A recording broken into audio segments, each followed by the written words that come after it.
menyampaikan firman Tuhan kepada kita, dan doa tutup nanti kita minta dengan hormat Ibu Nenggolan. Baik. Ya, silakan Pak Ya, John. selamat malam semuanya. Mari kita sebelum mulai acara ini kita tunduk kepala untuk memuliakan dan mengucap syukur pada Tuhan. Bapa di dalam surga, Bapa yang kami sapa di dalam nama Anak-Mu Yesus Kristus. Terpujilah Engkau Tuhan untuk selama-lamanya. Dan pada malam hari ini kami naikkan puji syukur dan terima kasih kepada-Mu Tuhan. Engkau masih memelihara kami di sini, di mana kami saling berkumpul meskipun hanya melalui Zoom saja Tuhan. Itu karena berkat kasih karunia dan kasih sayang Engkau pada kami semua Tuhan. Bapa di surga, malam hari ini kami akan mendengarkan pelajaran Alkitab dari Pak Yo. Di dalam firman-Nya nanti Tuhan berkati dia Tuhan, agar apa yang dia bawakan ini akan menjadi berkat dan kasih karunia bagi kami semua Tuhan, dan dapat memuliakan dan membesarkan nama-Mu Tuhan. Bapa di surga, beribu-ribu kasih dan karunia yang Kau berikan pada kami semua di sini Tuhan. Oleh karena itu kami selalu mengucap syukur dan memuliakan dan membesarkan nama-Mu Tuhan. Terima kasih ya Bapak semuanya, jaga kami Tuhan, agar kami selalu sehat dan kami bisa mengikuti acara ini dari awal pertengahan sampai akhir. Dan Tuhan berkati juga alat-alat yang kami pakai ini, sehingga kami tidak terhalang atau tidak mendapat hambatan dalam pelajaran kami ini Tuhan. Terima kasih semua Bapak. Ampunilah segala salah dan dosa-dosa kami Tuhan. Dan sempurnakan doa kami ini yang kami naikkan hanya di dalam nama Anak Yesus Kristus, Tuhan dan Juru Selamat kami. Amin. Amin. Amin. Amin. Terima kasih banyak Pak Dr. John. Ya. Sekarang kita belajar firman Tuhan. Kita akan dengarkan firman Tuhan yang disampaikan oleh Pak Ibu Guan. Silakan Pak Ibu Guan.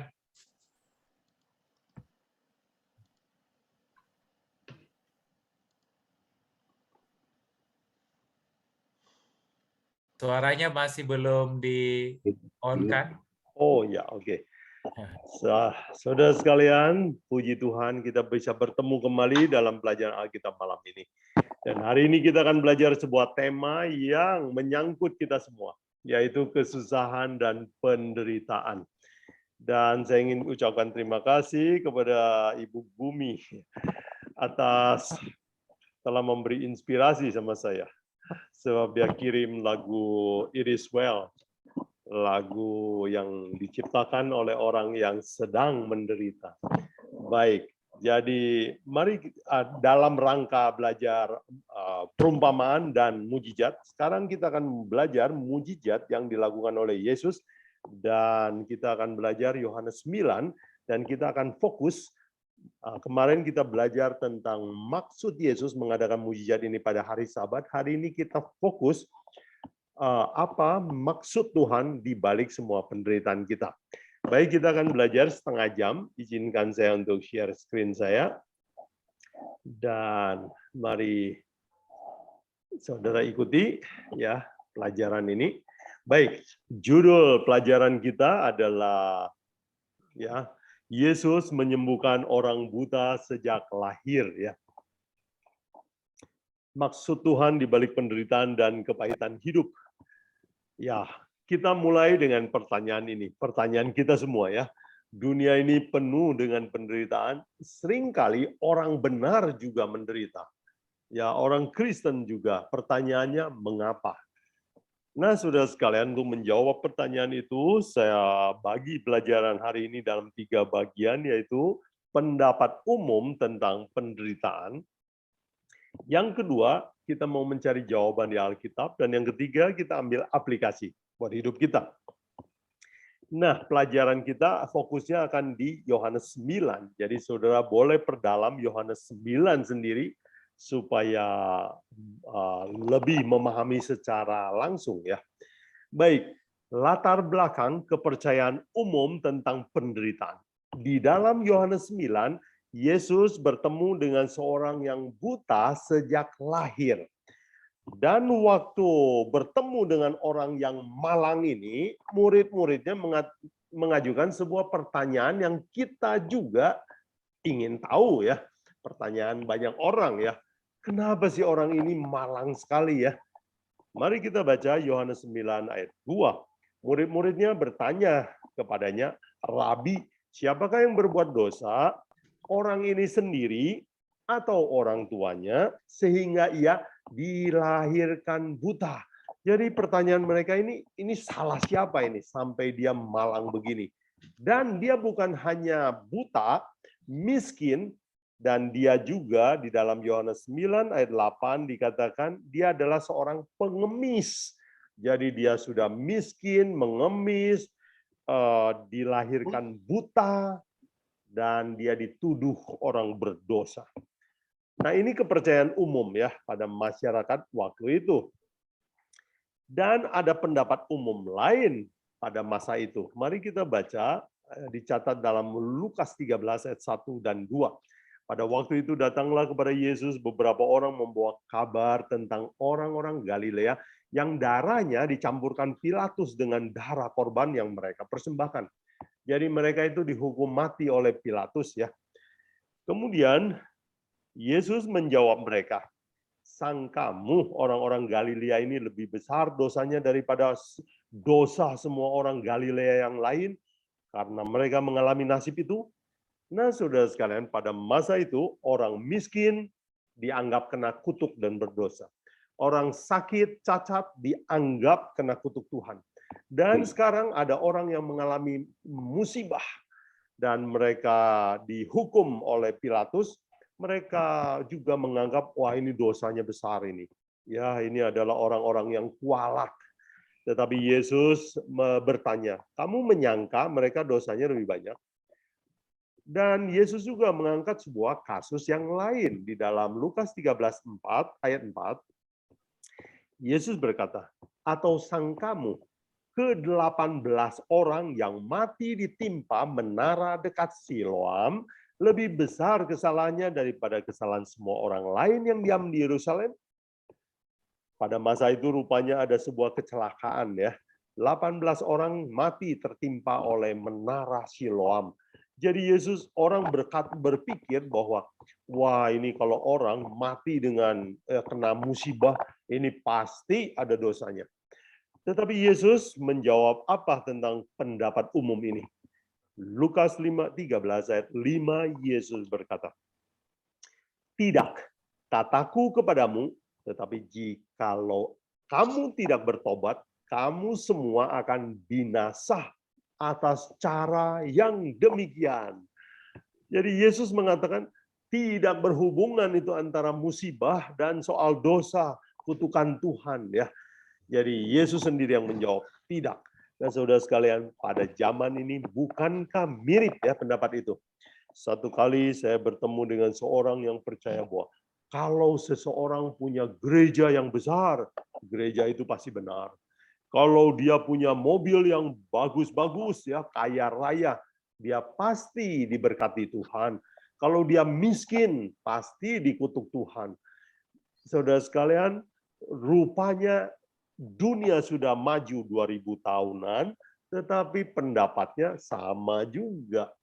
Jadi, saudara sekalian, mari kita mau mencari jawaban dari Alkitab. Kalau begitu, apa maksud dari semua penderitaan di dunia ini? Baik, saya menemukan 4 jawaban dari belajar Alkitab saya. Nanti kita diskusi kalau saudara menemukan hal yang lain atau saudara bingung tentang penderitaan yang saudara alami atau yang mungkin saudara lihat dan tidak dapat jawabannya, kita diskusikan ya. Baik, saya mulai dengan jawaban yang saya temukan yaitu nomor 1, bahwa di balik penderitaan dan kesusahan ada rencana Tuhan. Di dalam Yohanes 9, pertanyaan para murid adalah apa? Rabi, siapakah yang berbuat dosa? Orang ini sendiri atau orang tuanya sehingga ia dilahirkan buta? Jadi ini adalah pertanyaan murid-murid kepada Yesus, dan bagaimana cara Yesus menjawab? Di dalam ayat ketiga jawab Yesus, bukan dia, bukan juga orang tuanya, tetapi karena pekerjaan Allah harus dinyatakan di dalam dia. Wow, saudara sekalian, bukankah ini adalah sebuah jawaban terhadap pertanyaan kita? Ini dosa siapa? Kenapa ini musibah semua terjadi? Yesus jawab, bukan dia, jangan salahkan orang tuanya juga, tetapi ada pekerjaan Allah yang mau diwujudkan di dalam dia. Di ayat ke-7, apa yang akan diwujudkan Allah? Dan Yesus berkata kepada orang buta ini, pergi basuh dirimu dalam kolam Siloam, ya. Maka pergilah orang itu, ia membasuh dirinya dan kembali dengan matanya sudah melek. Yesus melakukan mujizat. Nah, kita percaya bahwa Tuhan tahu penderitaan orang ini. Dari kecil sampai dewasa dia buta. Dan Tuhan biarkan dia tetap buta sampai hari bertemu dengan Yesus. Saudara sekalian, kadang-kadang ini di luar pengertian kita. Tetapi hari ini, ayat ini, Yesus mengungkapkan sebuah rahasia penting kepada kita bahwa jangan salahkan dia, jangan salahkan orang tuanya, tetapi percaya bahwa Tuhan punya rencana dalam hidupnya. Baik, itu jawaban pertama. Ya, mungkin dalam jawaban pertama ini saudara mungkin ingat ya beberapa kasus yang mirip seperti ini ya, atau mungkin saudara sendiri punya pengalaman khusus ya dari musibah menjadi akhirnya orang Kristen. Bukankah itu sebuah rencana Tuhan juga? Baik, saya bisa bersaksi juga hal ini, tapi mari kita lanjutkan dulu.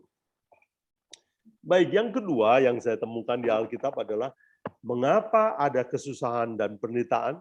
Sebab Tuhan ingin lebih dekat kepada kita melalui penderitaan. Ya, semua orang di dalam Alkitab mengalami ujian ya. Dalam ujian mereka juga sering berdoa, tapi seringkali doanya tidak dikabulkan ya. Coba kita lihat Daniel 3 ayat 14. Nah, Daniel 3 adalah kisah tentang Raja Nebukadnezar membuat sebuah patung yang besar, semua orang harus menyembah. Kalau tidak menyembah, akan dibakar dalam dapur api. Ada 3 anak muda orang Yahudi yang tidak mau menyembah patung. Karena itu perintah hukum kedua dari 10 hukum, bukan? Dan di dalam Daniel 3:14 dicatat kisahnya demikian. Raja itu marah ya, dia panggil 3 orang muda ini, dia tanya, apakah benar hai Sadrak, Mesak dan Abednego bahwa engkau tidak memuja dewa Tuanku dan tidak menyembah patung emas yang kudirikan itu? Di dalam ayat 17 dikatakan oleh orang-orang muda ini, dia bilang, jika Allah kami yang kami puja sanggup melepaskan kami, maka ia akan melepaskan kami dari perapian yang menyala-nyala itu. Ayat 18, tetapi seandainya tidak, hendaklah Tuanku mengetahui ya Raja bahwa kami tidak akan memuja dewa Tuanku dan menyembah patung emas yang Tuanku dirikan itu. Jadi mereka melawan perintah Raja karena percaya bahwa Allah bisa melepaskan. Kalau Allah mau, bisa. Tapi kalau Allah tidak melepaskan, kami tetap tidak mau menyembah patung. Dan atas peristiwa ini, Raja ya meluap kemarahannya, air mukanya berubah, lalu dia suruh orang ikat, dan di dalam ayat 20 dikatakan mencampakkan mereka ke dalam perapian yang menyala-nyala. Dibakar. Tetapi terjadi mujizat ya, dicatat dalam ayat 24 dan 25. Kemudian terkejutlah Raja Nebukadnezar lalu bangun dengan segera. Berkatalah ia kepada menterinya, bukankah 3 orang telah kita campakkan dengan terikat ke dalam api itu? Ya, mereka jawab, ya benar Raja. Tetapi Raja berkata, tetapi ada 4 orang kulihat berjalan-jalan dengan bebas di tengah di tengah-tengah api itu. Mereka tidak terluka, dan yang keempat itu rupanya seperti anak dewa. Terjadi mujizat. Dilemparkan 3 orang, di dalam api ada 4 orang. Siapakah anak keempat ini? Orang keempat ini disebut oleh Raja Nebukadnezar adalah anak dewa. Kita tahu itu adalah Tuhan sendiri yang datang menyertai mereka. Jadi saudara sekalian, doa mereka tidak dijawab. Ya, seringkali juga kita berdoa, Tuhan selamatkan kami di jalan, tetapi kadang tidak selamat. Tetapi di dalam musibah, ya, Tuhan berjalan, Tuhan tidak menolong, mencegah mereka masuk ke dalam dapur api, tetapi Tuhan berjalan bersama dengan mereka dalam dapur api. Bukankah ini lebih dari yang sanggup kita pikirkan? Ya, saya ringkaskan dengan kalimat ini cara kerja Tuhan. Allah tidak mencegah masuk dapur api, tetapi Dia mau berjalan bersama mereka dalam dapur api. Atau Tuhan tidak melepaskan mereka dari penderitaan, melainkan berjalan bersama mereka dalam kesusahan.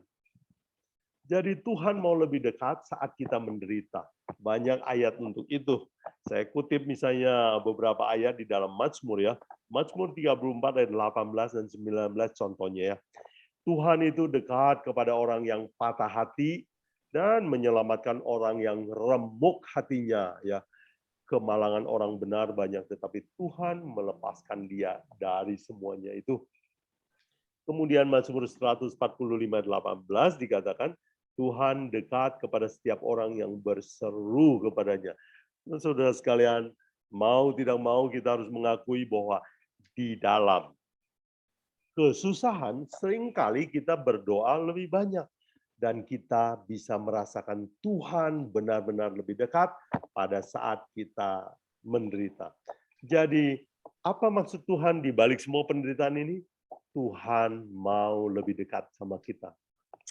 Baik, pelajaran ketiga yang saya ambil coba dari Alkitab adalah apa maksud Allah di balik semua penderitaan dan kepahitan hidup, yaitu Allah mau melatih tabiat kita dan memperbaiki kelemahan-kelemahan yang tidak kita sadari.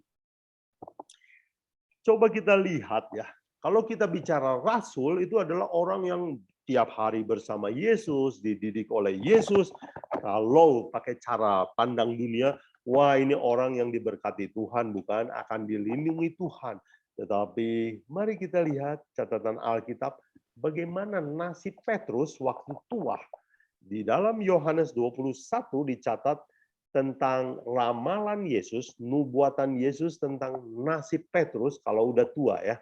Di dalam ayat 8, Yohanes 21 ayat 18 dan 19 dicatat demikian, Yesus berkata, sesungguhnya ketika engkau masih muda, kamu bebas kemana saja, tetapi jika engkau sudah tua, engkau akan mengulurkan tanganmu dan orang lain akan mengikat engkau dan membawa engkau ke tempat yang tidak kau kehendaki. Ayat 19 ada penjelasannya. Dan hal ini dikatakan Yesus untuk menyatakan bagaimana Petrus akan mati dan memuliakan Allah. Sesudah mengatakan demikian, Yesus berkata kepada Petrus, ikutlah aku. Wah, saudara sekalian, ini cara penginjilan yang menarik ya. Zaman sekarang biasanya orang menawarkan ya kebahagiaan, baru ajak orang ikut. Yesus memberitahukan penderitaan, lalu dia bilang, ikut saya. Jadi saudara sekalian, bahkan Rasul Yesus sendiri, itu hidupnya tidak nyaman, saudara sekalian. Dia menderita. Nah, kita dari catatan sejarah tahu bahwa waktu tua, Petrus ditangkap, dipenjara, kemudian dia disalibkan. Tetapi dia minta disalibkan terbalik, karena dia merasa tidak layak mati dengan cara penyaliban dari gurunya. Jadi nasib Petrus adalah nasib yang menderita. Tetapi Yesus bilang, ikut saya saja. Kalau kita baca di Alkitab, ada Yusuf difitnah dan masuk penjara. Saudara mau mengetahui bahwa Nabi Yesaya itu mati digergaji, Nabi Yeremia di penjara, dan Nabi Yohanes kepalanya dipancung. Dan Yohanes Pembaptis ini adalah nabi yang paling kasihan. Seumur hidupnya hampir tidak pernah melihat mujizat. Satu-satunya mujizat yang dia lihat paling waktu dia dengar Yesus, suara di langit waktu Yesus dibaptis. Selebihnya tidak pernah ada mujizat, tidak pernah dikeluarkan dari penjara. Jadi dia menderita dalam hidupnya tanpa melihat mujizat Tuhan. Jadi saudara sekalian, mengapa Tuhan mengizinkan hamba-hambanya ini mengalami kesengsaraan? Ya, kita tahu bahwa Tuhan mau anak-anaknya sukses, tabiatnya jadi kuat. Kalau kita mau punya anak yang kuat, anak itu harus mengalami kesusahan, harus mengalami disiplin. Mari saya kutip sebuah statement dari The Acts of Apostle karangan Ellen White yang mewakili apa yang Alkitab, ayat-ayat Alkitab ini ingin katakan. Ya, di dalam bahasanya dia tulis begini, pencobaan dan rintangan, halangan adalah metode disiplin pilihannya dan syarat keberhasilan yang ditetapkan oleh Tuhan sendiri. Jadi sukses tidak pernah datang dengan jalan yang gampang, yaitu mujizat terjadi selalu, kelepasan selalu, minta tolong ditolong. Tetapi Tuhan bilang apa? Pencobaan, kesusahan, rintangan, penyakit mungkin adalah cara yang Tuhan pilih untuk mendisiplin umatnya. Supaya apa? Tabiatnya lebih kuat. Semua kelemahannya dia bisa sadari. Dan Tuhan punya rencana besar buat anak-anaknya. Itu yang ketiga. Mari kita belajar ya rencana Tuhan yang keempat untuk dibalik penderitaan dan kepahitan hidup kita. Yaitu apa? Agar kita hidup sepenuhnya oleh iman, yaitu mengandalkan janji Tuhan. Mari kita baca, ambil contoh seorang rasul ya dari Yesus juga, Rasul Paulus. Paulus ini kalau saudara pikir wah dia penginjil besar, mungkin dia akan dilindungi Tuhan ya. Tetapi apa kata Paulus dalam surat 2 Korintus 1 ayat 8 dan 9? Sebab kami tahu, saudara-saudara, supaya kamu tahu akan penderitaan yang kami alami di Asia Kecil, penderitaan.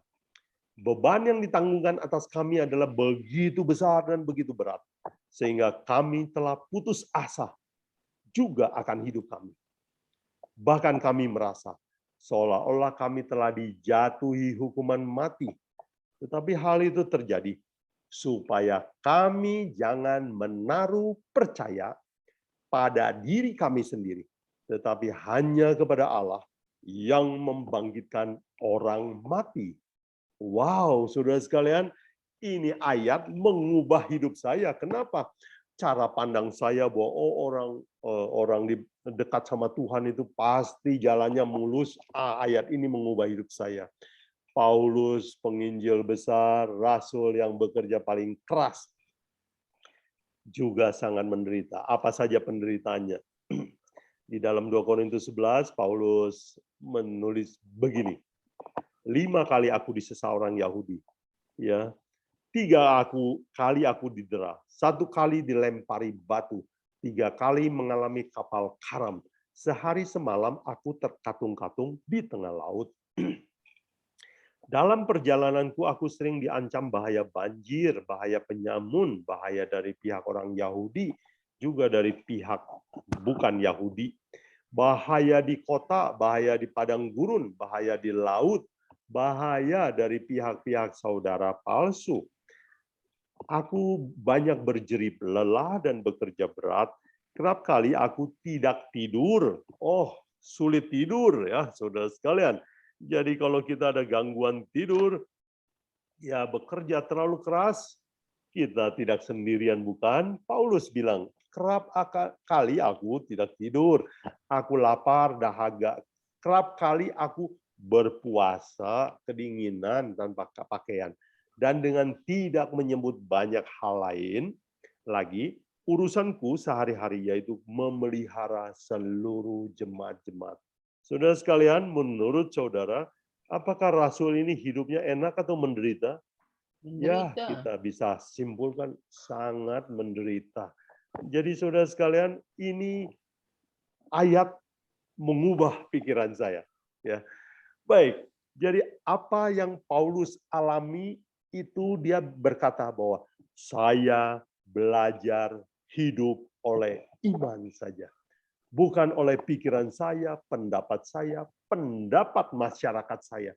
Saya hidup oleh iman. Apa itu iman? Iman adalah percaya kepada setiap janji Allah. Kalau Paulus menderita, itu masih wajar karena manusia. Mari kita baca juga ayat, Yesus, anak Allah, juga menderita. Ya, jadi ya, saudara-saudara sekalian, banyak orang berharap mujizat terjadi sama orang Kristen, tetapi seringkali mujizat tidak terjadi. Matius 27 mencatat tentang ya Yesus disalibkan, bukan?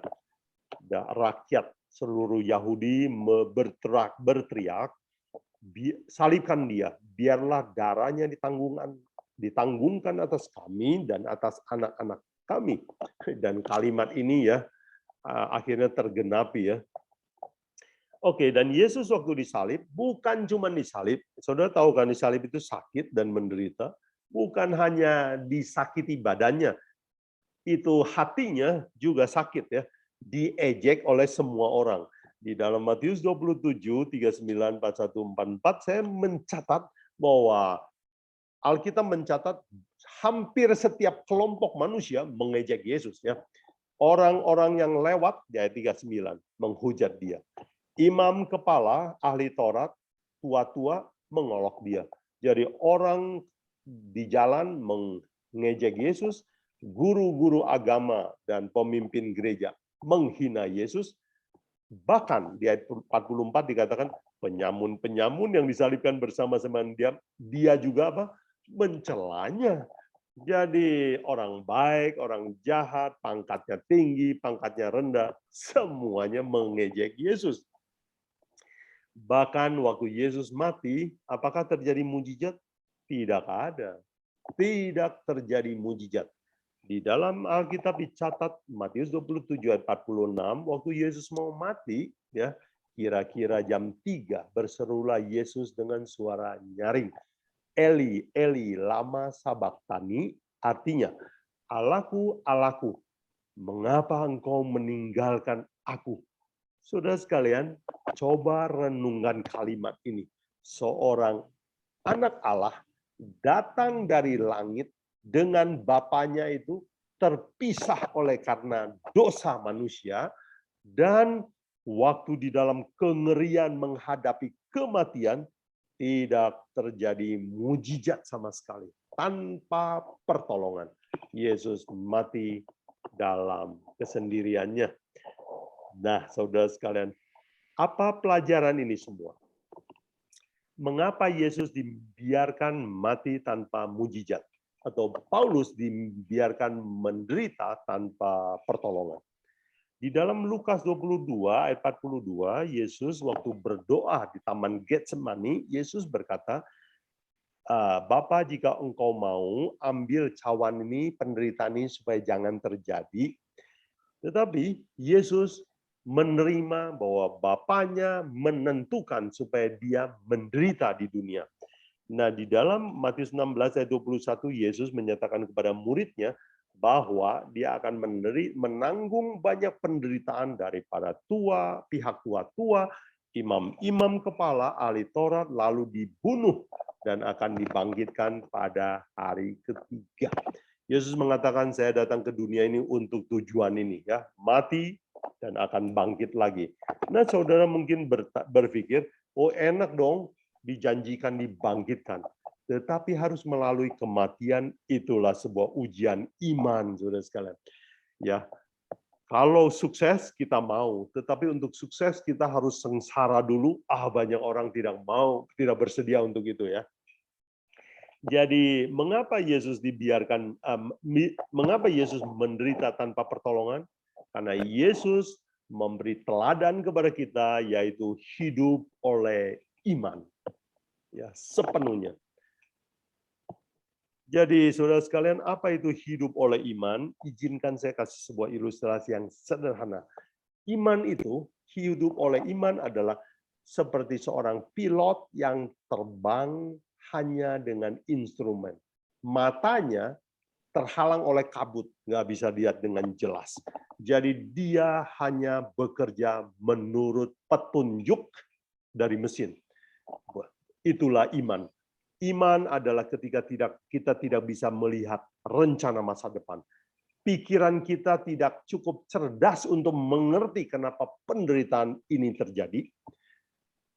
Pada saat itulah kita pegang janji Tuhan dan ikuti semua kemauan Tuhan. Itulah hidup oleh iman. Dan itulah prinsip keempat, ya, alasan keempat di dalam Alkitab, mengapa Tuhan mengizinkan kita menderita. Jadi sebagai ringkasan saudara sekalian, apa maksud di balik penderitaan dan kesusahan? Satu, ada rencana Allah mau dinyatakan dalam hidupmu. Yang kedua, agar kita lebih dekat dengan Tuhan, dan Tuhan mau lebih dekat sama kita. Yang ketiga, supaya kita memperbaiki tabiat dan melihat kelemahan-kelemahan kita yang selama ini tidak kita sadari. Dan yang keempat, agar kita mengerti apa artinya hidup oleh iman. Bersandar penuh pada janji Allah. Baik, pelajaran kita selesai. Sebagai penutup, saya ingin mengambil aplikasi, ya, sebuah kisah hidup pencipta lagu It Is Well. It Is Well ditulis oleh seorang bernama Horatio Spafford, orang Amerika, kelahiran Chicago. Dia hidup dari tahun 1828 sampai 1888. Ya, kisah hidupnya sebagai berikut. Horatio adalah seorang pengacara sukses. Orangnya sangat rohani, rajin ke gereja baca Alkitab. Kemudian juga adalah seorang filantropis, artinya suka nyumbang, baik dia. Rajin berbakti. Pada tahun 1871 terjadi sebuah peristiwa kebakaran seluruh kota Chicago. Ya, dalam sejarah dicatat sebagai Great Chicago Fire. Kemudian pada tahun yang jadi harta bendanya itu terbakar. Dan tahun yang sama terjadi demam merah, ya, ada pandemi demam merah. Dan anak laki-lakinya yang 4 tahun meninggal dunia. Kemudian 2 tahun berikutnya, 1873, dia pikir, sudah, harta saya sudah habis, anak bungsu saya yang laki meninggal, dia mau liburan ke Inggris dulu. Atas undangan seorang sahabatnya, seorang pengkhotbah terkenal zaman itu, namanya Dwight L. Moody, ya. Dan dia mau dengar Moody untuk berkhotbah. Jadi dia mau liburan sambil, ya, kebangunan rohani ke Inggris. Jadi dia karena punya uang, dia naik kapal laut yang besar untuk kirim istrinya dan anak-anaknya ke Inggris. Sementara dia tinggal karena ada urusan properti di Chicago, dia tinggal dulu, akan menyusul kemudian. Jadi istrinya berangkat dengan 4 anaknya. Ya, anaknya umur 11, 9, 5, dan yang 2 tahun. Kemudian sebuah musibah terjadi lagi. Ya, pada November 22, 1873. Di dalam kapal itu melintasi samudra, kapal itu tenggelam. Dan pada waktu itu istrinya mengirim sebuah telegram dengan bunyi, "Safe alone." Cuman saya sendiri yang selamat. Kemana anak-anaknya semua? Mati semua, cuman istri yang selamat. Waktu menerima telegram ini, bisakah saudara membayangkan perasaan Horatio? Ditambah lagi, dia disalahkan oleh saudara-saudaranya. Ya, dianggap berdosa dan dianggap ceroboh. Kenapa mengirim istri dan anak-anaknya ke Inggris? Tetapi Di dalam kedukaan yang begitu hebat, dia tetap percaya ada maksud Tuhan di balik semuanya itu.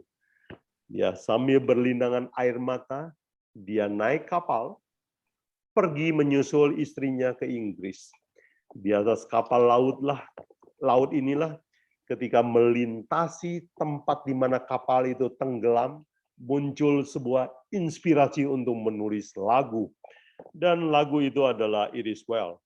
It Is Well With My Soul. Ya, lagu yang terkenal, ya, lagu Kristen, ya, ratusan tahun sering dinyanyikan oleh orang Kristen.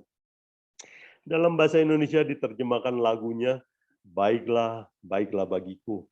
Apabila damai perjalananku atau ombak keras meneru. Apapun nasibku, ku akan berkata, baiklah, baiklah bagiku. Jadi dia mengambil kesimpulan, saya tidak punya jawaban, tetapi saya tetap percaya. Mari saya tutup dengan janji Yesus di dalam Yohanes 16 ayat 33. Yesus berkata, semuanya itu kukatakan kepadamu supaya kamu beroleh damai sejahtera dalam aku. Dalam dunia kamu menderita penganiayaan dan tentunya kesusahan. Tetapi kuatkanlah hatimu. Aku telah mengalahkan dunia. Ini adalah sebuah janji Yesus buat kita. Mungkin kita menderita, bahkan mungkin kita akan mati. Yesus bilang apa? Jangan takut, kuatkan hatimu, sebab dunia ini sudah saya kalahkan. Bahkan kematian sudah saya ambil kuncinya. Dan saya bisa membangkitkan, sekalipun kamu mati, pada hari kedatanganku yang kedua kali. Jadi, saudara sekalian, apakah saudara sedang dalam masalah berat? Atau hidup terasa gelap sekali, inilah waktunya untuk bersandar sepenuhnya kepada janji Allah. Dan Ia akan memberikan sesuatu yang lebih baik, bahkan hidup baru kepadamu. Puji Tuhan untuk janji yang besar ini. Saudara sekalian, mari kita tunduk kepala untuk berdoa sebelum kita masuk tanya jawab.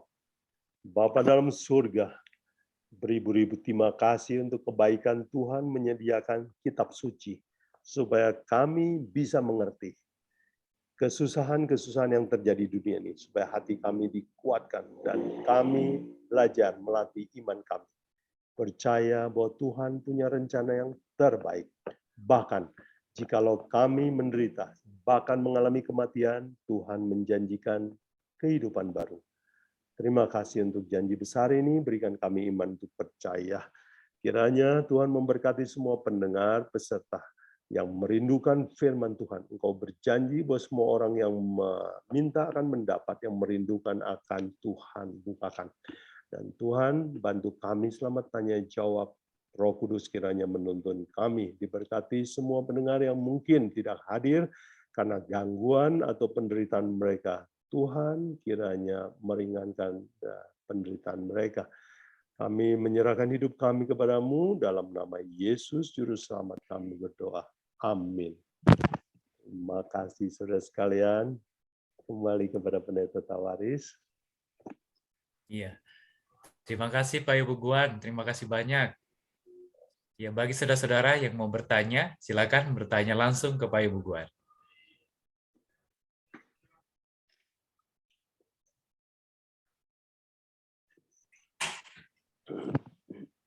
Gimana Bu Femi, ada pertanyaan? Belum ada ya, coba saya. Oh, Ya. Pak Dr. John. Silakan, Pak Dr. Dr. John. John. Ya, saya ini banyak pertanyaan nih semuanya, tapi saya singkat-singkat aja nih. Silakan dokter. Yang pertama saya mau tanya sejarah dulu nih. Saya pernah baca bahwa Siloam itu adalah satu menara. Saya lupa di mana, asal mana itu. Tetapi di sini Tuhan Yesus mengatakan, basuhlah mukamu di kolam Siloam. Dia dalam keadaan bahasa buta. Jadi baru di itu kan. Tapi saya basuh di situ di kolam. Jadi berarti Siloam ini adalah satu kolam. Mana yang benar ini Pak? Menara apa kolam? Kolam. Oh, jadi kelihatannya ada dua-duanya di Siloam. Saya belum pernah ke Siloam dan belum menyelidiki kota Siloam. Tetapi kita lihat bahwa dari indikasi kalimat-kalimatnya, kalau Siloam ini ada kolamnya, terus ada menaranya itu roboh dan menimpa, tadi Yesus bilang 18 orang ya. Jadi kelihatannya itu tempat seperti kita lah, ada yang ada kolamnya, mungkin ada, tapi kelihatannya di sana banyak air ya, sepertinya. Begitu Pak Dokter. Iya. Kemudian pertanyaan saya yang kedua lagi nih Pak. Iya, silakan. Ini kalau kita baca di sini bahwa Tuhan lebih dekat pada orang-orang yang menderita. Ini tolong diaplikasikan ya bagaimana. Jadi Tuhan itu kalau orang yang orang yang tidak mengerti isi Alkitab ini, ya, taruhlah orang di seberang kita ini mengatakan, ya itulah Tuhan kamu kan tuh cuma melihat aja orang yang menderita. Bagi orang yang nggak menderita itu tidak peduli. Nah, gitulah istilahnya. Jadi tolong aplikasikan ini. Oke, baik Pak Joni. Ini bagus pertanyaannya. Ya, Tuhan itu memang dekat ya. Dekat dalam arti perasaan dan fakta. Tadi saya ambil contoh itu 3 pemuda berdoa. Ya, kalau saya dramatisir, mereka mungkin sebelum dilempar dalam api berdoa dulu ya. Tuhan tolonglah kami. Tapi nggak dijawab, cemplung masuk ke dalam api. Tetapi terjadi mujizat. Jadi Tuhan itu cara bekerjanya aneh, ya, maksudnya di luar pikiran kita. Kita maunya kan jauh dari celaka. Tapi ternyata Tuhan mau berjalan bersama kita dalam kecelakaan. Jadi dalam penderitaan Tuhan masuk.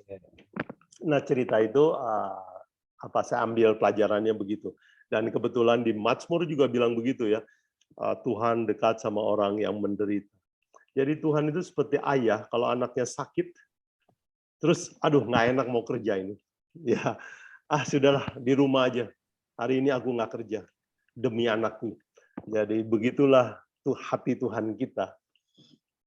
Ya, jadi walaupun Tuhan seperti kelihatan tidak menolong, tetapi Tuhan hatinya sedih seperti ayah kalau anaknya menderita. Begitu Pak John. Baik. Kalau dulu ada pertanyaan lagi, saya bertanya lagi selanjutnya. Tapi silakan dulu yang lain. Nanti ada bilang saya borong sebuah pertanyaan. Bu Femi kali. Boleh bertanya, Pak? Halo Bu Nainggolan. Silakan Bu Nainggolan. Jadi ini pelajarannya tadi kan tentang yang lahir buta ya. Iya. Nah, kalau yang lahir buta ini dia menderita. Kalau kita bandingkan dengan 3 pemuda Ibrani ini kan beda kasusnya, Pak. Kalau pemuda 3 Ibrani ini dia memang memilih untuk menegakkan kebenaran atau berpegang pada perintah Tuhan. Tapi orang buta ini kan, anak kecil yang lahir buta ini, dia tidak punya pilihan. Dia tidak pernah, mungkin sejak lahirnya pun dengar kabar baik, sampai Yesus datang. Jadi dia menderita itu, kemudian tadi dikatakan supaya, apa tadi katanya? Pekerjaan Tuhan dinyatakan dalam dia. Nah, jadi artinya berarti Tuhan yang buat dia buta. Supaya pekerjaan Tuhan, apa begitu? Karena Tuhan bilang supaya pekerjaan Tuhan nyata melalui dia. Berarti kan Tuhan memang mau dia sudah buta dari lahir, padahal dia tidak mau buta, cuman dia dilahirkan buta dan dia tidak punya pilihan. Tapi kalau Sadra, Mesakh, Abednego, mereka sudah pernah tentang Tuhannya, kemudian mereka patuh kepada perintah Tuhannya, ya mereka buat pilihan. Dan mereka sudah tahu apa risikonya. Orang buta ini kan tidak tahu. Nah, itu yang pertama, Pak. Kemudian yang kedua, ini ada hubungannya dengan penderitaan Paulus. Yang kadang-kadang dia sampai kurang tidur gitu. Nah, padahalan kita diajari pola hidup sehat, tidur harus cukup, ya kan? Jadi di sini dia jadi artinya dalam hal bagaimana berarti kita ini bisa dong gitu, bisa kurang tidur, bisa mengabaikan reformasi kesehatan, nah gitu. Terus ini yang paling penting sebenarnya, kalau kisah Petrus, Yusuf, Yesaya, Yeremia, jelas-jelas mereka ini kan menderita karena kasihnya kepada Tuhan, gitu. Nah, kalau kita kadang-kadang di dunia ini kan banyak penderitaan yang kita alami. Kita mungkin kecelakaan tidak ada hubungannya dengan pelayanan. Nah, itu bagaimana pula lagi cerita penderitaan yang seperti itu, Tuhan ada di dalam itu. Jadi, penderitaan karena mengikut Tuhan dan penderitaan karena kehidupan dunia. Ya, terima kasih Pak. Agak banyak mungkin pertanyaan. Bagus. Terima kasih Bu Nainggolan. Pertanyaannya, oke. Bagus. Saya tanggapan dulu yang pertama ya. Oke, yang orang buta lahir ini bukan pilihan dia ya. Oke, betul. Yang 3 pemuda itu tahu resikonya. Jadi penderitaan itu baik pilihan kita, baik bukan pilihan kita juga. Itu kalau terjadi ada maksud Tuhan di baliknya ya. Jadi apakah kita mengerti, kita nggak mengerti, penderitaan disebabkan oleh orang tua kita, oleh kesalahan kita, atau oleh karena pelayanan atau bukan pelayanan, kita mungkin nggak mengerti, tetapi kita diajar untuk percaya. Jadi tadi pelajarannya kan, oh supaya Tuhan lebih dekat, supaya saya tahu tabiat saya seperti apa, lebih kuat ya. Kemudian saya belajar hidup oleh iman, walaupun saya tidak mengerti, tapi belajar percaya sama Tuhan. Jadi memang 2 kasus ini berbeda, tetapi jawabannya tetap menurut saya sama ya. Bahwa kita diajar untuk percaya kepada setiap janji Tuhan. Nah tadi misalnya orang buta itu, tadi Bu Nainggolan saya tertarik ada sebut apa Tuhan yang bikin dia buta, karena Tuhan mau menyatakan mujizat ya sama dia. Ya, saya maaf kalau ini. Ya, tapi itu pertanyaan yang wajar dan bagus. Sebab begini, banyak di dalam cerita ini kan orang Yahudi menyalahkan orang tuanya lah, anaknya lah, siapanya mungkin nenek moyangnya lah punya salah. Nah sekarang manusia kadang-kadang juga salahkan Tuhan.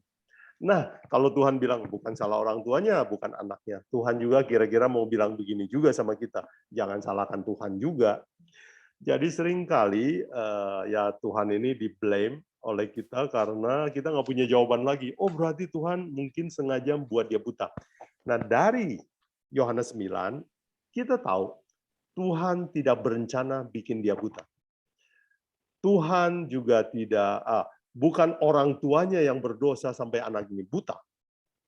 Dan bukan anak ini punya dosa besar sampai dia jadi buta. Yesus cuma mau mengungkapkan sebuah kebenaran yang manusia jarang pikir, belum terpikir oleh manusia zaman itu, adalah kamu jangan salahin siapa-siapa, tapi Tuhan punya rencana mulia dalam butanya orang ini. Jadi mungkin pakai bahasa yang lebih halus gini, Tuhan mengizinkan anak ini buta karena dia punya maksud tertentu. Begitu Bu Nainggolan yang nomor 1 ya. Oke. Penderitaan Paulus, oh iya, kurang tidur dia ya. Apa kita boleh kurang tidur? Boleh, tapi demi kemuliaan Tuhan, demi kebenaran, demi mengasihi orang lain. Jadi jangan kurang tidur karena apa ya namanya, terlalu nonton terlalu banyak ya, atau tidak bisa membatasi diri, misalnya belajar terlalu larut malam. Ya dulu saya sering baca buku, bahkan ya mungkin belajar sekolah sahabat sampai terlalu malam, dan itu nggak bagus ya, kurang pengendalian diri. Tetapi yang Paulus terjadi sama Paulus, dia bukan kurang tidur karena plesir ya, karena penderitaan. Ya misalnya waktu kapal karam, dia bantu untuk menyelamatkan orang lain tanpa memikirkan diri sendiri. Bagus. Yesus waktu berdoa menghadapi penyaliban, dia berdoa semalaman ya. Sekali-sekali kita akan kurang tidur, nggak apa-apa Bu Nainggolan ya. Oke. Ya, thank you. Terima kasih. Semoga terjawab ya. Atau ada komentar dari Bu Nainggolan? Ya, kayaknya sudah implisit Ya, ya di dalam jawaban karena yes. kehidupan kita yang tidak benar versus penderitaan karena hidup kita tidak benar versus penderitaan karena mengikut Tuhan. Ya, Nah, itu kan. dua-dua bisa terjadi penderitaan. Iya. Ya, jadi orang jahat bisa menderita, orang benar bisa menderita karena hidup dalam dunia yang sama. Tapi hasilnya beda ya Pak. Orang jahat menderita hasilnya beda dengan Beda Iya. pelajarannya Beda pelajarannya. Oke. dan beda hasilnya juga saya kira ya. Betul. Dan orang Terima kasih Pak. ya ada orang menderita terus jadi frustasi ya, tetapi orang benar anak Tuhan menderita dia akan menemukan jawabannya ya. Oke. Terima kasih Bu Pak Nenggolan. Ya. Saya Sama-sama. bisa tambahkan sedikit untuk masukan kepada Ibu Nenggolan. Iya Pak. Jangan, ini bukan masalah Alkitab, tapi masalah kesehatan. Jadi kita sebagai lansia itu, Bu ya, sebaiknya kita tidur 6 sampai 8 jam pada malam hari itu. Kalau siang 1 jam. Karena kalau kita kurang dari itu, Ibu rasakan sendiri bagaimana kita kalau bangun tuh agak puyeng. Apalagi kalau sudah di atas kepala 7 ke atas. Iya. Itu bisa dirasakan sendiri. Itu tambahan saya, Pak. Iya. Tapi Pak tambah tua, Pak, tambah memang susah tidur. Gimana? Iya, memang. Betul. Oke, Pak. Terima kasih, Pak Dokter. Ya. Terima kasih. Ya. Oke. Ya, kalau sekali-sekali bolong tidurnya cepat perbaiki ya. Kalau masih susah tidur, segera hubungi dokter. Baik. Terima kasih. Lanjut. Bu Femi, angkat tangan. Silakan. Terima kasih kesempatannya. Saya ingin mengetahui mengenai Lazarus. Kan Yesus tahu dia akan mati. Tapi dia sengaja berlambat sampai 4 hari. Betul. Nah, itu kan dia juga mau menunjukkan kemuliaan Tuhan. Amin. Tepat sekali. Ya. Ya, jadi dalam hal ini sama juga dengan orang buta tadi. Betul. Ya. Cuman orang buta kasihan ya. Iya. Dibiarkan dari kecil. Kalau ini Lazarus mati 4 hari lumayan. Cuma 4 hari. Tapi 4 hari kan sudah bau katanya kan. Betul. Sebenarnya. Jadi ini juga termasuk kemuliaan Tuhan yang Yesus tunjukkan. Saya cuma mau bilang itu saja. Oh ya, terima kasih tambahannya Bu Femi. Tepat sekali, terima kasih. Jadi Allah mengetahui, itu ayat tentang Lazarus bagus sekali ya. Bagus sekali. Sudah sakit berat, sengaja berlambat-lambat. Iya. Sudah mati. Dibilang sama Maria. Sudah dibilang. Dan sengaja tunggu sampai badannya busuk. Baru datang. Jadi kita nggak mengerti kenapa ini mati. Ya, kenapa orang ketabrak mobil? Kenapa begini? Kenapa begitu? Kenapa orang baik ini, sakit itu? Kita nggak bisa punya semua jawaban. Nah, hari ini kita belajar 4 jawaban yang Alkitab kasih ya. Bu Femi, terima kasih tambahannya. Baik sekali. Kita lanjut undang penanya, komentator yang lain.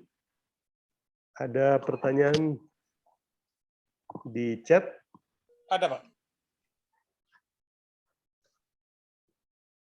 Iya, ada pertanyaan Pak Budi ya.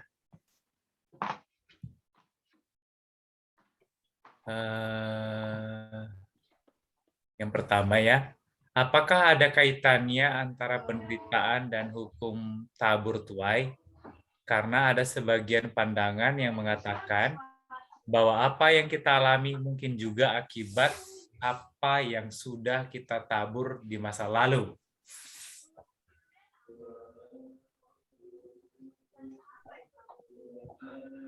Oke, itu ya. Oke, kita jawab dulu pertanyaan Budi. Terima kasih. Oke, jawaban saya adalah ada dan tidak ada. Ya, ada yang memang hasil dari tabur tuai. Ya, orang yang misalnya waktu mudanya sering begadang, mungkin dia akan punya daya tahan tubuh yang lemah dan sakit-sakitan. Oke, orang yang sering berbohong, akhirnya rumah tangganya juga jadi hancur. Kenapa? Karena dia biasa berbohong sama orang lain, juga berbohong sama keluarga. Jadi ada unsur tabur tuai. Tetapi ada juga yang tidak. Ya, misalnya saya lahir di keluarga miskin.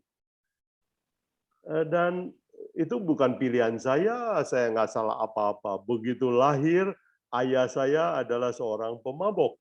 Ya, itu sudah terjadi ya. Jadi itu tabur tuai bisa terjadi, bisa tidak terjadi.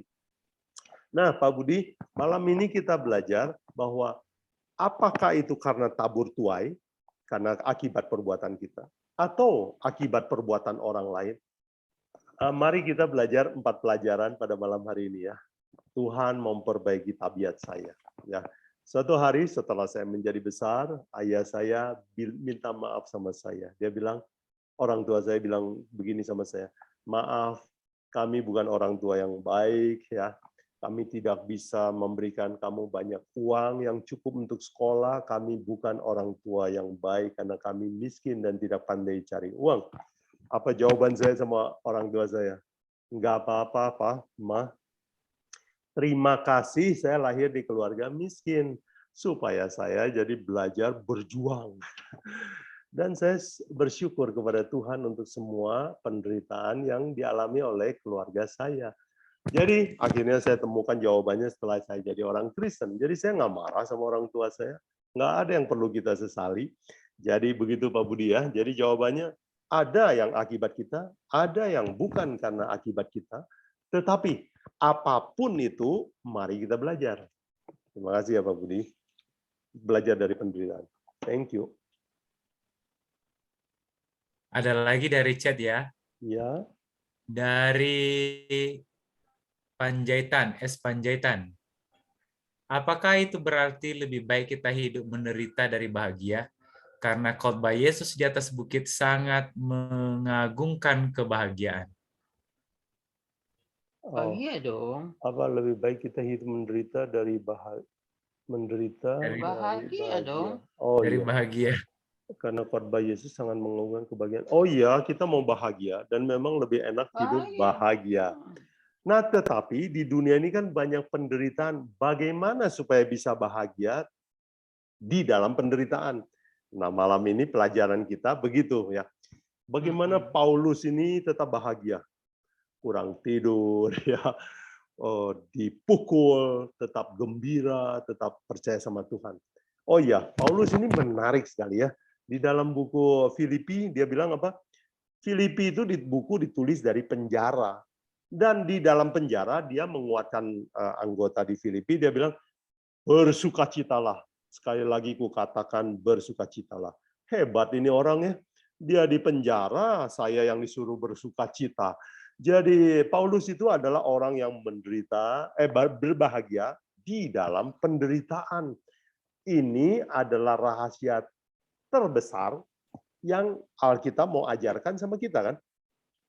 Bagaimana bahagia walaupun menderita. Ya kalau menderita dan sedih itu umum ya, semua orang begitu. Tetapi menderita tetap bahagia. Itu yang Yesus mau ajarkan. Ini saudara Panjaitan ya. Thank you, pertanyaan bagus. Ada lagi? Satu lagi dari chat dari Pak Budi ya. Oke. Manusia sebagian besar takut dengan kematian dan penderitaan, sehingga sewaktu mendekati ajal dan mengalami penderitaan, mereka selalu berdoa meminta umur panjang dan dibebaskan dari penderitaannya. Lalu mengapa para rasul begitu tenang dan beraninya menghadapi penderitaan dan bahkan kematian yang sangat mengerikan tanpa sedikit pun rasa takut? Lalu, apa yang menyebabkan mereka dapat begitu tegar dan tenangnya dalam menghadap penderitaan dan kematian yang sangat mengerikan tersebut? Bagus, Pak Budi. Terima kasih. Ya, kalau manusia biasa kan kalau mau mati takut ya. aduh kalau bisa jangan mati ya, penyakit sembuh. Jadi takut sekali sama penyakit, takut sekali sama kematian. Pertanyaan Saudara Budi, dan itu wajar ya. Maksudnya manusiawi ya. Tetapi mengapa para rasul ini tidak takut mati ya, begitu tenang menghadapi kematian? Ya, jawabannya seperti kita tadi belajar bahwa mereka punya iman. Dan iman mereka itu bukan cuma iman di mulut, dalam pengalaman. Mereka itu kenal siapa yang mereka percaya. Jadi kalau dia kenal, dia seperti ada pendamping, jadi dia tenang. Dan iman itu percaya semua janji Tuhan. Karena mati itu adalah urusan kecil ya di mata Tuhan. Urusan kecil kenapa? Karena ini hidup kita ini ya kalau kita jaga-jaga juga paling panjang berapa sih? Ya Pak John ya, sekarang orang udah bisa 80 udah hebat ya Pak John ya. Halo Wirawan. Jadi Halo Mas. hidup kita ini kalau Halo, kita Mas. jaga, kita silent dulu, boleh Pak Tawaris bantu mute. Baik, jadi rasul-rasul ini, kenapa mereka tanpa takut? Mereka itu tahu bahwa kematian adalah perkara kecil. Mereka sudah lihat Yesus membangkitkan orang mati. Mereka sudah melihat kuasa Yesus dan mereka telah mendengar janji Yesus. Dan janji itu mereka pegang. Jadi tenang ya. Kita juga ya, saya ingat waktu kecil ya, kalau sudah pergi ke dokter itu penyakitnya sudah setengah sembuh ya. Kenapa? Obatnya belum dimakan, itu psikologis kan? Karena begitu bertemu dengan dokter, kita perasaan kita ditolong. Nah, begitulah perasaan para rasul ini. Mereka merasa punya penolong, dan penolong ini mereka kenal. Begitu. Itu sebabnya mereka tenang. Jadi, untuk orang yang suka khawatir, itu sebabnya Yesus dalam Matius 6 ayat 25 katakan apa? Hai kamu orang kurang percaya. Ya, Yesus menyebut orang yang khawatir itu sebagai hai orang yang kurang percaya. Jadi karena seringkali kurang iman, kita jadi gampang khawatir ya. Kita jadi apa ya? Ketakutan sekali. Jadi kalau kita latih iman kita, kita akan mendapatkan sebuah ketenangan. Nah, itulah rahasia berbahagia di tengah penderitaan. Semoga ya Pak Budi, ini teori ini bisa kita alami ya dalam praktek kita. Semoga. Thank you Pak Budi. Silakan yang lain. Masih ada waktu? Oh boleh Pak John. Nah, kalau belum ada yang menanya, saya mau Siap. bukan bertanya, Pak, ya, berdiskusi sedikit. Oke. Jadi begini Pak Yo, saya itu sering berdiskusi dengan saudara kita. Karena satu kali dikatakan bahwa Injil, kita kan tahu orang baik orang Kristen bahwa Injil itu ada 4, ya kan? Matius, Markus, Lukas, Yohanes. Tapi dia katakan Injil itu cuma 2. Markus nggak masuk situ, sama siapa saya lupa. Tapi saya cuma jawab begini, Pak. Ayatnya di mana di Alkitab kamu tuh atau Quran kamu tuh di mana ayatnya? Tapi dia nggak bisa tunjukkan ayatnya. Jadi saya bilang udah itu batal. Saya bilang kalau nggak tunjukkan kita nggak usah diskusi. Kemudian ada lagi begini. Di Matius 17 ini kan ayat 46 dia Tuhan Yesus sebelum mati katakan Eli Eli sabatani kan. Nah, dia bertanya begini ke saya. Kenapa Tuhan kamu itu kok sebagai Tuhan, kenapa dia mesti teriak-teriak kepada Allah bahwa apa Eli Eli, jadi dia, kenapa katanya dia dibiarkan sendirian begitu dia menurut dia. Kalau itu saya jawab, itu bisa saya jawab. Karena saya bilang sama dia bahwa waktu itu Tuhan Yesus disalib, dia sebagai manusia dan dia merasa sakit, sebagai manusia biasa dia merasa sakit kan. Bisa itu, ya itu jawaban saya. Saya bilang baca aja di Matius sekian, ada itu. Tapi saya tanya lagi ke dia, mana kamu punya ayat? Tapi dia akhirnya saya bilang sudah kita stop aja di sini. Nah, pertanyaan saya begini, ada nggak ayat? Pernah nggak Pak Yo mendengar bahwa Injil itu cuma 2? Oh, Belum pernah dengar. Ya. Ya, cuman saya dengar ada Injil-Injil lain ya, selain 4 Injil ini. Tetapi kita percaya waktu kita belajar, ada satu pelajaran yang pernah kita pelajari Senin malam, yaitu apakah Alkitab ini dari Kejadian sampai Wahyu itu benar-benar firman Allah, dan kita membuktikan bahwa Kejadian adalah kitab pertama dan Wahyu ada kitab terakhir, dan itu memang disahkan oleh Tuhan sendiri. Jadi kita percaya itu. So, kalau muncul Injil-Injil yang di luar Alkitab ini, ya kita ujilah. Tapi boleh jadikan bacaan, tapi bukan kitab suci. Ya, oke. Ya, begitu Pak John ya. Itu yang saya tidak tahu kalau ada Injil yang dibilang hanya 2 ya. Ya Pak John, thank you Pak John untuk sharingnya. Pak Harjono. Oh Pak Harjono. Silakan Pak Harjono. Ya, jadi dengar suara saya. Ya, silakan Bagus. Pak Harjono. Terima kasih Pak Pendeta Tawaris atas kesempatan ini. Saya mau tanya mengenai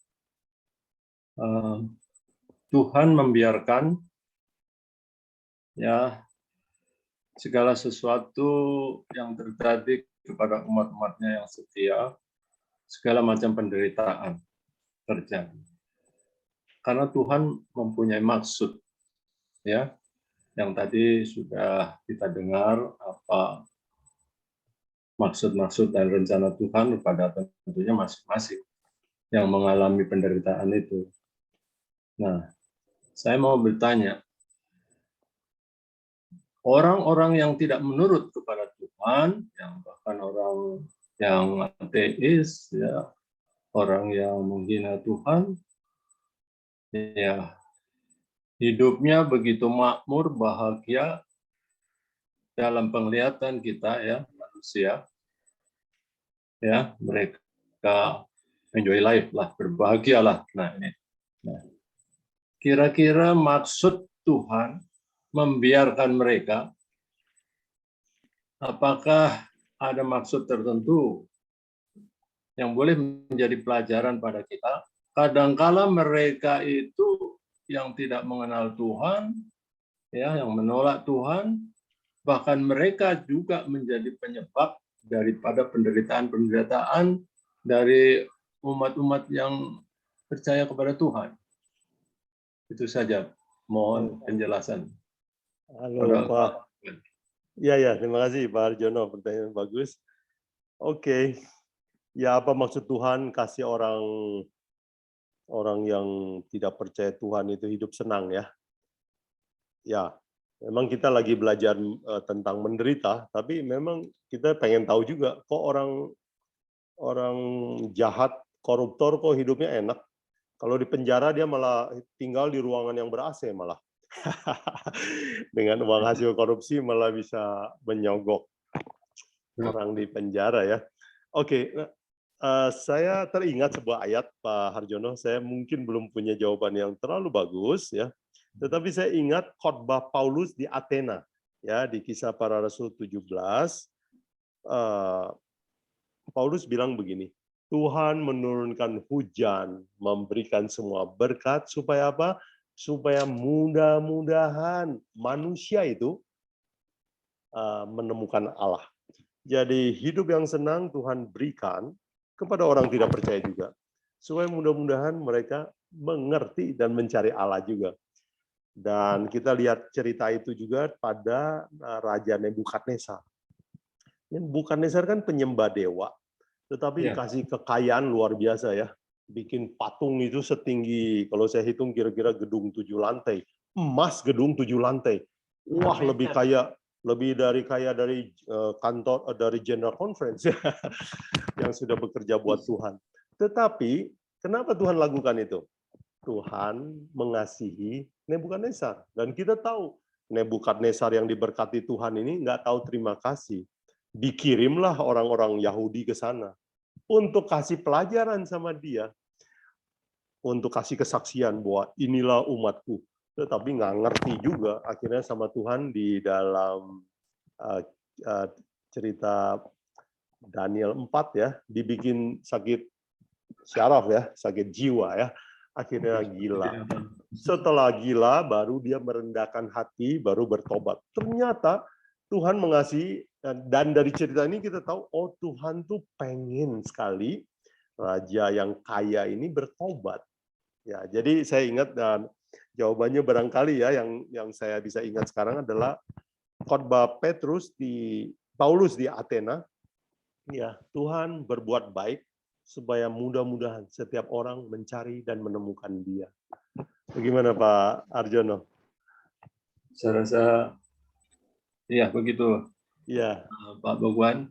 Dan mungkin juga ya kekayaan itu akan menjadi penghalang juga bagi umat-umat percaya ya. Bisa juga kekayaan malah menjadi mereka malah jatuh begitu ya. Jadi betul. ya Tuhan Maha tahu atas semuanya itu, dan umat-umat percaya yang penting adalah beriman. Tidak perlu takut apa yang akan terjadi pada diri kita ya. Amin. Itu saja. Amin. Betul, Pak Harjono ingatkan kita ya. Dikasih kaya, hati-hati. Dikasih miskin, ya puji Tuhan. Saya ingat ya, Amsal 31 bilang apa? Tuhan, saya minta jangan terlalu kaya lah. Jangan terlalu miskin lah. Jadi cukup aja. Tapi mari kita belajar bersyukur ya. Paulus bilang, saya udah ngerti apa itu artinya lebih. Jadi Paulus pernah jadi anak orang kaya. Saya juga tahu apa artinya nggak punya apa-apa. Jadi dalam segala hal saya nggak ada yang aneh buat saya.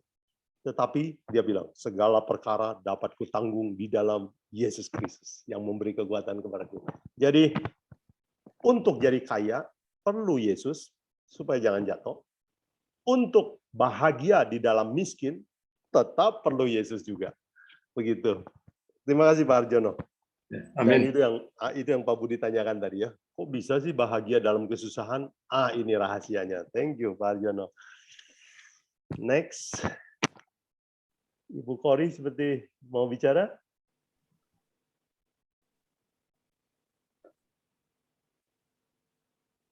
Silakan di-unmute. Nggak kedengaran suaranya Bu Kori?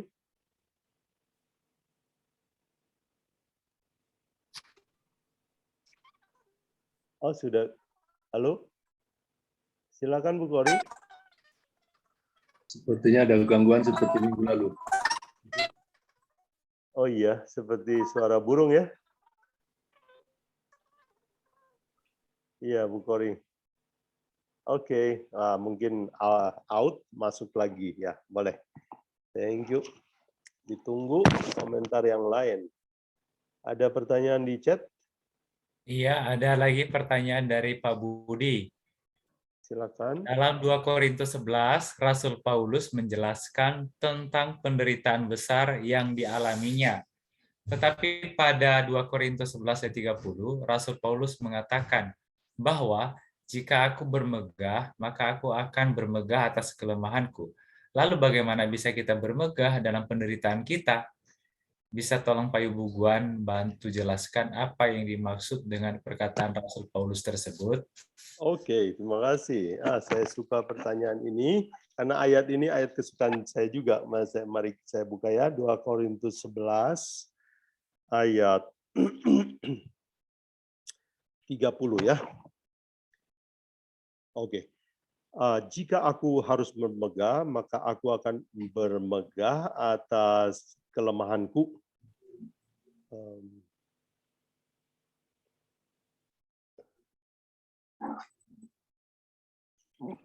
Sebentar, saya ingat satu ayat di sekitar ini, tapi saya belum temukan. Yang bunyinya begini, Pak Budi, bahwa kenapa Paulus bilang saya bermegah dalam kelemahanku, karena dia bilang, justru karena waktu lemah, aku menjadi kuat.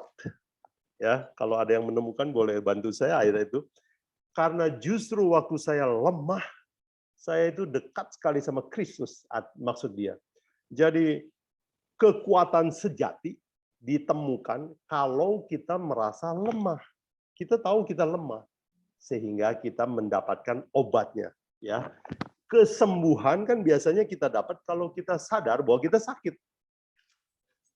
Dan kalau kita sadar kita sakit, kita datang minta diobati oleh dokter. Dengan demikian kita akan dapat kesembuhan. Beda halnya kalau kita merasa sehat, ya, nggak apa-apa kok, dan nggak mau diperiksa. Akhirnya apa? Ya kita nggak akan dapat kesembuhan. Jadi Paulus bilang, saya bermegah dalam kelemahan saya, atau saya bangga, saya bahagia kalau saya lemah, karena saya jadi kuat. Wah, ini seperti kontradiksi ya Pak Budi, tapi benar-benar ya. Orang yang rendah hati, itulah orang yang kuat. Orang yang sombong, meninggikan diri, itulah orang yang segera akan jatuh. Begitu Pak Budi ya. Jadi Paulus, kalau kita pelajari kata-katanya, sangat benar ya, sangat benar. Oke, jadi dia bangga dalam kelemahannya. Nah, aplikasinya buat kita apa Pak Budi? Kita boleh belajar sama Paulus ya. Kalau saya sakit, Tuhan terima kasih waktu saya sakit. Kalau saya lemah, kalau jatuh dalam dosa, saya bilang, Tuhan terima kasih saya jatuh dalam dosa. Sekarang saya tahu bahwa saya lemah dan saya perlu Tuhan. Nah, begitu kita tahu bahwa Tuhan saya lemah, kita pegang janji Tuhan, kita jadi orang yang paling kuat di dunia. Kenapa? Karena Tuhan yang lagi pegang kita. Jadi begitulah Pak Budi ya. Seperti kontradiksi, paradoks, tapi itulah kebenaran ya. Terima kasih Pak Budi, bagus. Bu Kori sudah bisa? Bu Kori. Bisa nggak? Bisa. Oh, bisa ya. Bisa, jelas. Saya mau, ya mungkin tambahan aja pertanyaan. Apakah Tuhan tahu orang itu dengan kekurangannya, dia kekurangan justru dia lebih dekat sama Tuhan? Atau Tuhan lihat, oh justru ini orang dengan berlimpah kehidupannya, justru dia lebih dekat sama Tuhan. Apa Tuhan lihat, oh ini orang justru dengan kelimpahannya justru dia dekat sama Tuhan. Apa? Oh itu ya. Apa Tuhan tahu ya? Iya. Dikasih kaya karena tahu dia kuat ya? Ya. Ya. Nah, jawabannya mungkin tidak. Di dalam 1 Raja-Raja 3, Tuhan kasih kaya kan sama Salomo. Apa akibatnya? Pertama jadi berkat, tapi setelah dia mulai lebih tua, jadi kutuk. Dan di dalam tulisan Ellen White di buku Prophet and Kings, masa tua Salomo adalah banci ya. Jadi dia rupanya terlalu berlebihan dalam berhubungan dengan istri-istrinya, dan dia menderita mungkin homoseksualisme karena kita tahu bahwa teladan dia kan diikuti oleh rakyat-rakyatnya, dan di rakyatnya itu ada bukit-bukit penyembahan sodomi ya, bukit-bukit sodomi. Jadi kelihatannya dia mengalami gangguan seksualitas pada waktu tuanya. Jadi pertanyaan Ibu, apakah Tuhan kalau kasih kaya karena tahu dia kuat? Bukan, Tuhan menguji. Tuhan kasih kekayaan untuk menguji kesetiaan kita. Tuhan kasih kemiskinan sama juga untuk menguji tabiat kita. Jadi apakah kaya atau miskin, Tuhan sedang memberikan ujian. Nah, beberapa minggu lalu kita belajar perumpamaan Yesus bahwa kekayaan itu titipan ya, talenta itu titipan. Jadi titipan ini bisa disalahgunakan, bisa dipertanggungjawabkan. Jadi terserah orangnya. Jadi setiap kekayaan adalah sebuah ujian dari Tuhan. Boleh begitu Bu Kori ya? Enggak. Jadi kita nggak berpikir bahwa orang kaya itu karena memang dia kuat ya mentalnya untuk jadi kaya. Enggak, Tuhan kasih ujian sama dia. Terima kasih Bu Kori. Terima Semoga kasih. ya, semoga menjawab ya. Terima kasih. Pak Yo, boleh saya tambahkan sedikit mengenai bermegah ini? Boleh Pak Jo. Saya ambil dari Yeremia 10. Yeremia 9 ayat 23-24. Saya juga pernah kirim ini ke Pak Yon, jadi saya bisa sedikit mengerti. Beginilah firman-Nya. Beginilah firman Tuhan. Jangan orang bijaksana bermegah karena kebijaksanaannya. Jangan orang kuat bermegah karena kekuatannya. Jangan orang kaya bermegah karena kekayaannya. Tetapi siapa yang mau bermegah, baiklah bermegah karena yang berikut, bahwa ia memahami dan mengenal aku, bahwa akulah Tuhan yang menunjukkan kasih setia, keadilan dan kebenaran di bumi. Sungguh semuanya itu kusukai. Demikianlah firman Tuhan. Jadi itu tambahan buat Ibu Kori dari saya kayak. Amin, amin. Bagus sekali dan tepat buat Pak Budi tadi ya pertanyaan bermegah dalam kelemahan maksudnya apa? Ini ayat sangat menjawab. Bagus. Dan inilah rahasia kekuatan sejati dan kebahagiaan sejati, yaitu persatuan antara manusia yang lemah dengan ilahi yang kuat. Jadi kalau manusia merasa kuat sendiri, apakah karena uangnya, atau karena sekolahnya, atau karena apanya ya, statusnya, ini orang paling lemah sebenarnya. Tetapi orang yang tahu dan dekat sama Tuhan, itulah yang tak terbatas, bersatu dengan yang tak terbatas dengan yang terbatas ini, itulah kekuatan yang sebenar-benarnya. Terima kasih ayat ini. Ya, ini ayat harus saya hafalkan ini, nggak boleh lupa. Terima kasih Pak John. Jadi ada sedikit Pak Boban. Pak Harjono, silakan. Ya, jadi tadi sudah disinggung mengenai bersyukur ya. Jadi segala sesuatu itu ya apa yang kita alami itu sebagaimana Rasul Paulus mengucap syukurlah atas segala sesuatu.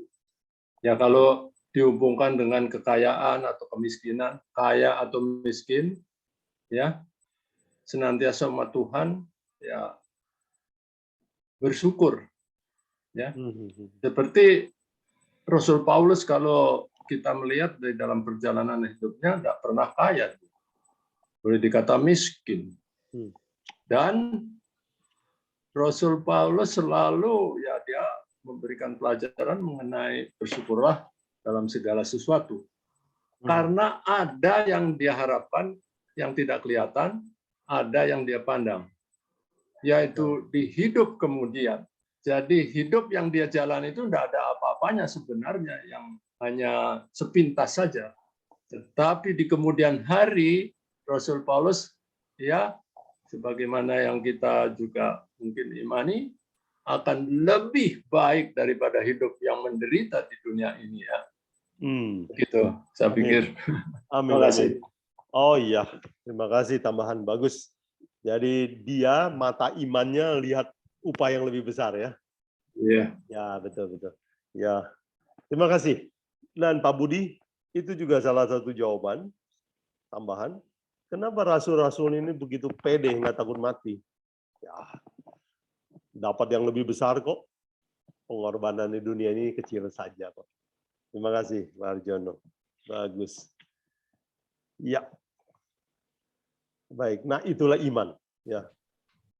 Nggak ada bukti, tapi kita hanya percaya janji. Thank you. Next, kalau ada komentar. Maaf Pak John, Pak Dokter. Ya. Tadi ayatnya Yesaya berapa Pak? 9. Bukan Yesaya. Yeremia. Oh, Yeremia. 23, Yeremia 9 ayat 23 dan 24. Yeremia 9, 23, 24. Makasih Pak. Iya. Mari kita hafalkan ya. Terima kasih. Next, dipersilakan.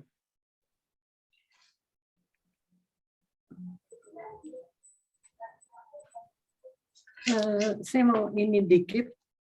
Bagaimana saya mau belajar ya, sementara belajar. Saya berterima kasih dengan kesukaran nih. Kadang-kadang saya berterima kasih, saya belajar. Oke, saya mau belajar berterima kasih dengan kesukaran. Tapi kadang-kadang kalau saya berterima kasih, tapi seakan-akan kayak masih sedih gitu. Jadi terima kasihnya enggak pure, enggak apa tuh.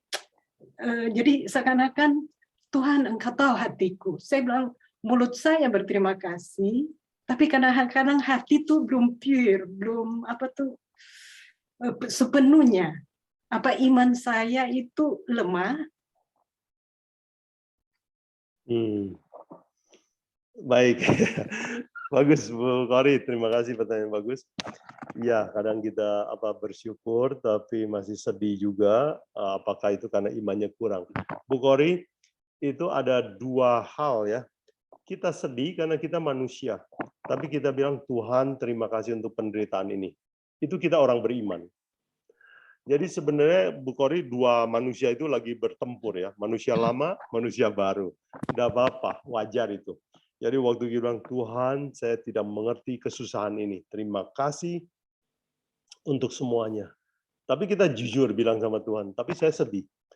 Ajari saya untuk selalu bersyukur walaupun dalam kesedihan ini. Nah, langkah itu akan melatih iman kita lebih lama, lebih beriman, berani berpegang kepada janji Tuhan. Jadi kita bertumbuh, ya tidak apa-apa. Tapi juga kita jangan sedih kalau ada perasaan sedih ya.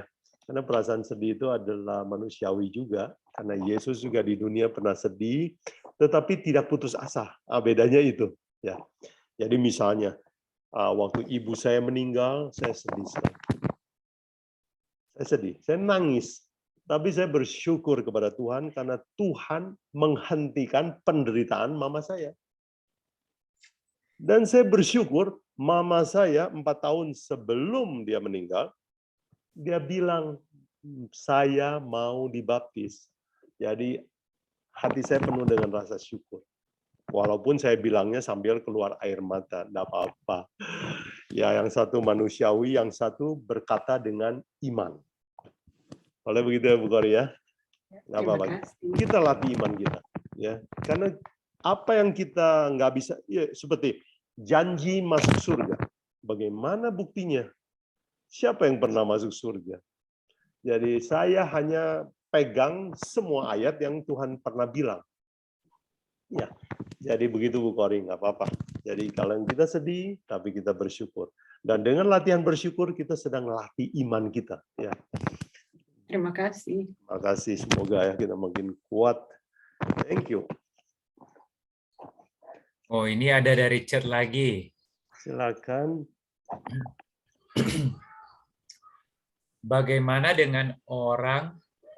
Bagaimana dengan sebagian orang yang mengalami kematian dengan cara yang mengerikan, seperti kecelakaan, pembunuhan, bencana alam, dan sebagainya?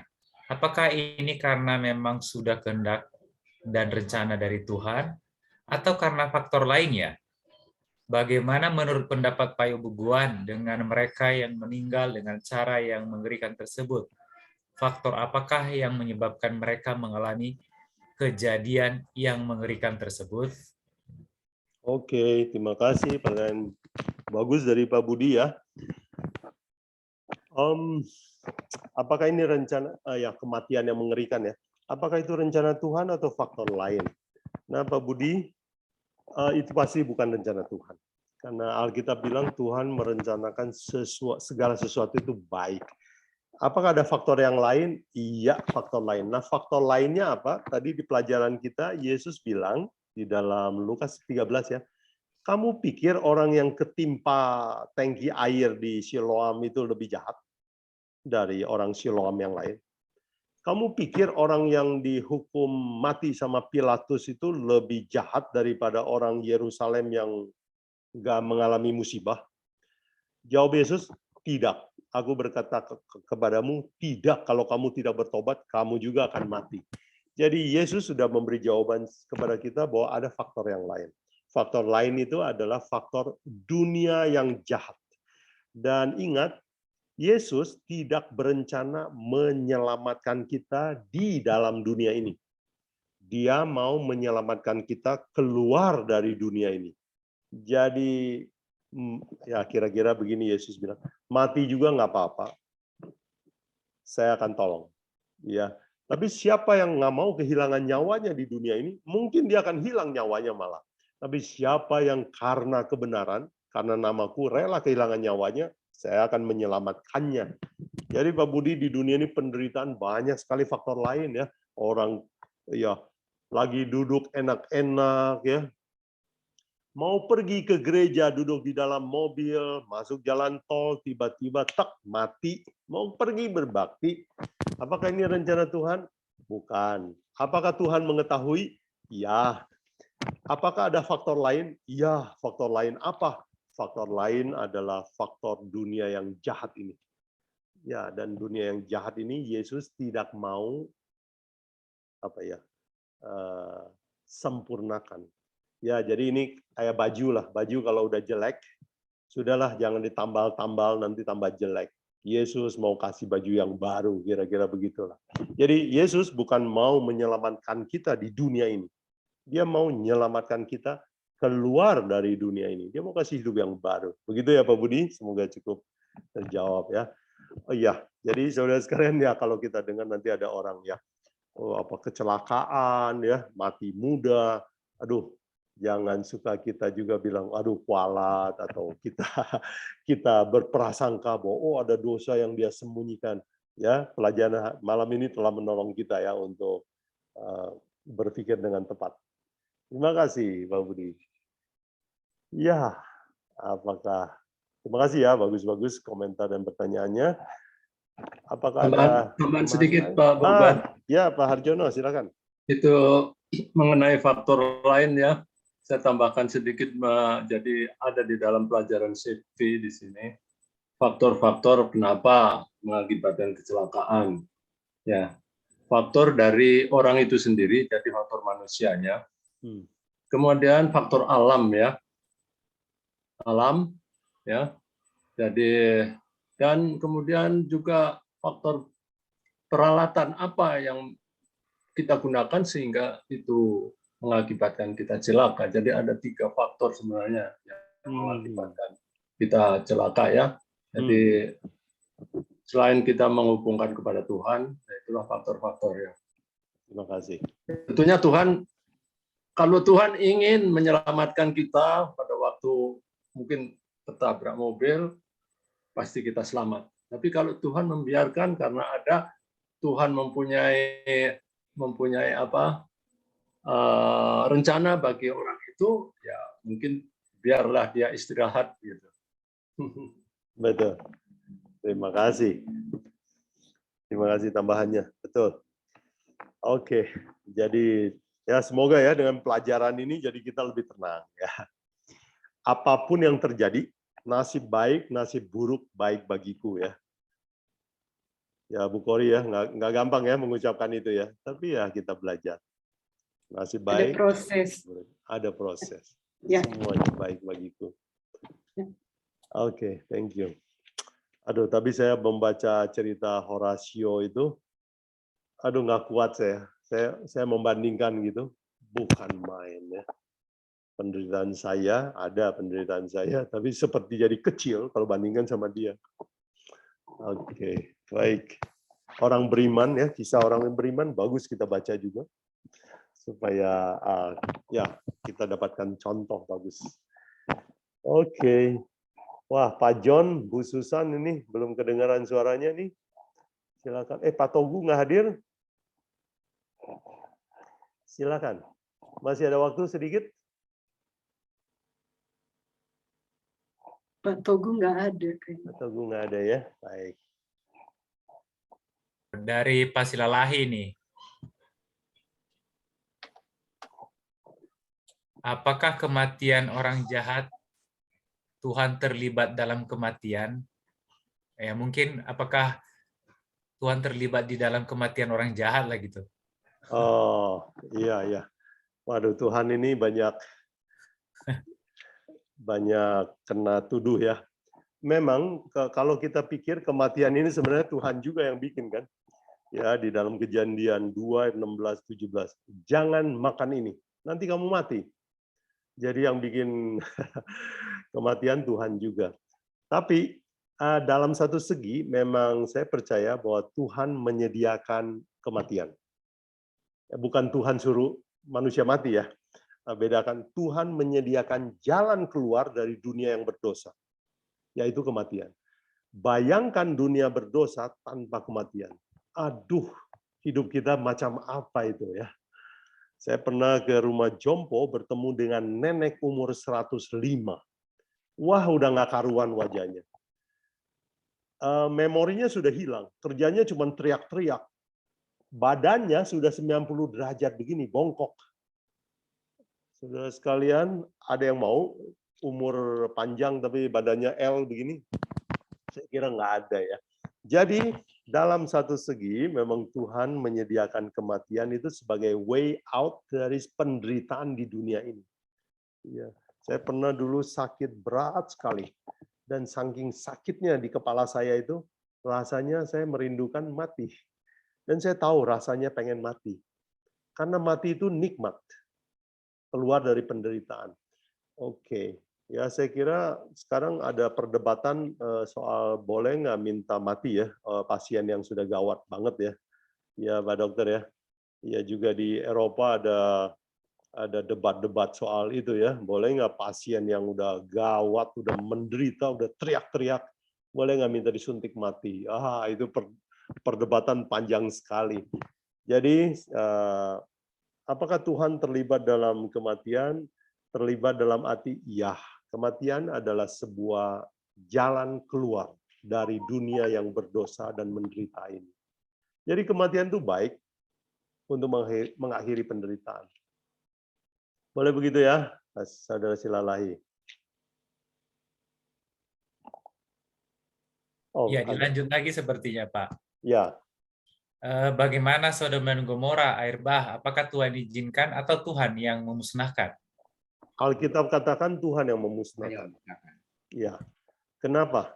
Orang-orang yang homoseksual ya di Sodom atau Gomora cepat atau lambat juga akan musnah karena perkawinan sejenis tidak pernah menghasilkan keturunan kan. Akan musnah juga kota itu. Jadi dia bisa musnah sendiri. Nah, Tuhan mempercepat kemusnahan saja. Jadi ya, Sodom Gomora Tuhan itu yang melakukan pemusnahan. Oke.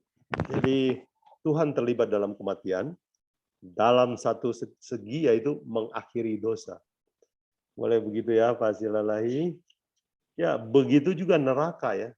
Apakah Tuhan menciptakan neraka? Jawabannya adalah iya. Tetapi bukan neraka yang orang-orang sekarang percaya bahwa apinya nyala terus ya, manusia dibakar nggak pernah padam-padam apinya. Itu adalah kebohongan tentang neraka. Ya, beberapa waktu lalu kita pernah belajar ya neraka. Neraka itu adalah pembakaran dosa.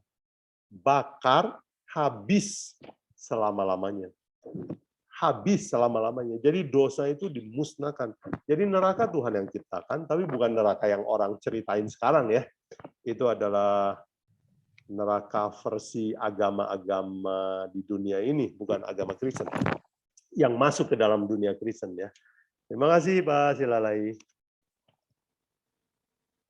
Berarti Pak Silalahi lanjut ya. Berarti sekarang ini bila kita tidak bertobat, artinya dekat dengan kematian. Oh, kita sekarang ini tidak bertobat dekat dengan kematian.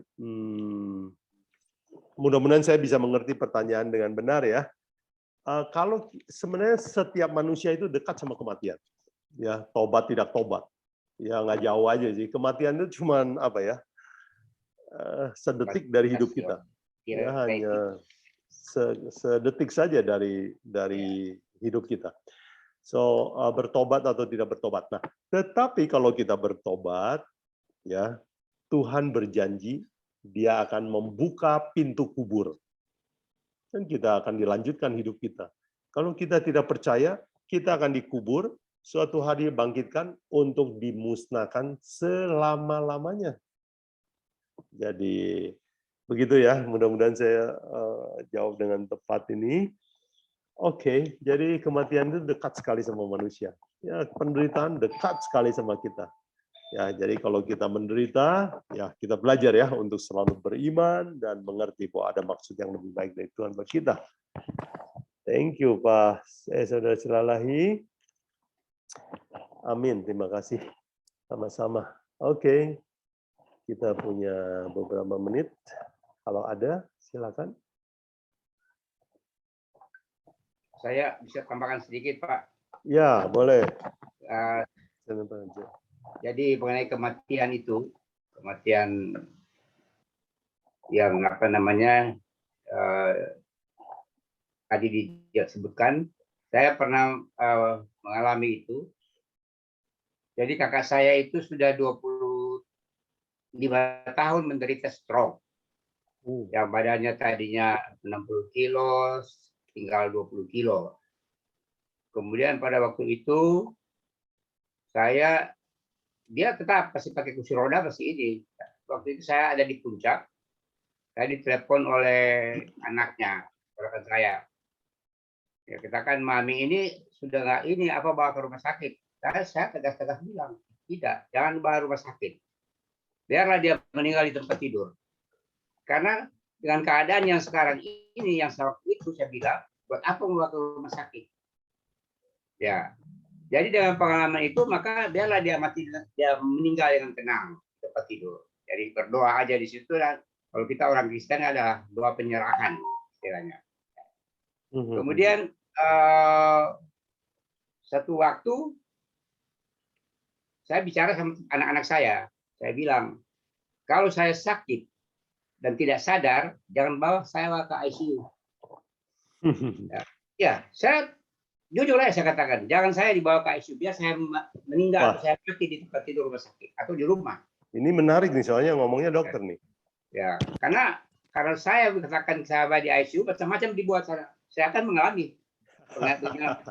Ya. Jadi saya bikin statistik waktu itu, penelitian. Misalnya di dalam 1 tahun itu ada orang masuk ke ICU, misalnya 100 orang, 1.000 orang. Yang hidup berapa orang aja? Lebih dari 50% itu meninggal.